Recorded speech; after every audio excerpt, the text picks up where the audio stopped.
Direction tout de suite Bamako, où on retrouve notre confrère Serge Daniel. Serge, quelle est la situation ce soir dans la capitale? Quelle est l'ambiance?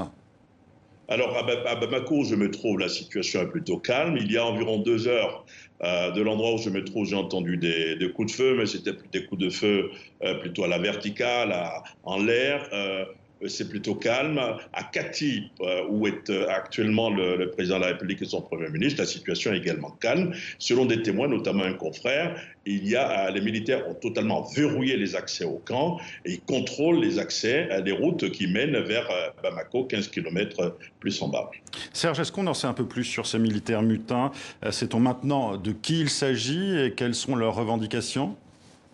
Il est évident que contrairement au coup d'État de 2012, actuellement, ce sont des officiers supérieurs de l'armée qui sont aux manettes, si vous permettez l'expression. Il y a l'adjoint du camp militaire de Kati, c'est un colonel, et vous avez également un autre qui est de la garde nationale, qui est un chef de la garde nationale.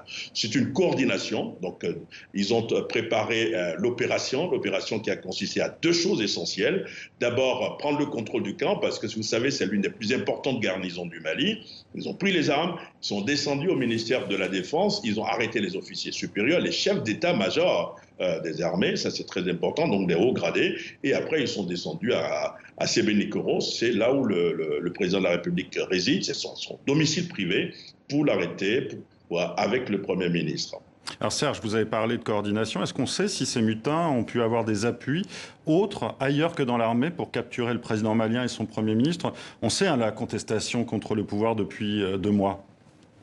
Mais il est évident que s'il n'avait pas des appuis au sein de l'armée, il ne pouvait pas. Je le disais tout à l'heure, il faut savoir que Kati, c'est le siège de la principale garnison militaire, je dirais même de tout le pays, en tout cas du Sud, et qu'ils avaient les armes, ils avaient des blindés, ils avaient des véhicules lourds, ils avaient de l'armement, et donc forcément que ça s'est dessiné là-bas au sein du commandement à Kati, puisque je le disais tout à l'heure, le numéro 2 du camp militaire de Kati fait partie, d'après nos informations, des mutins.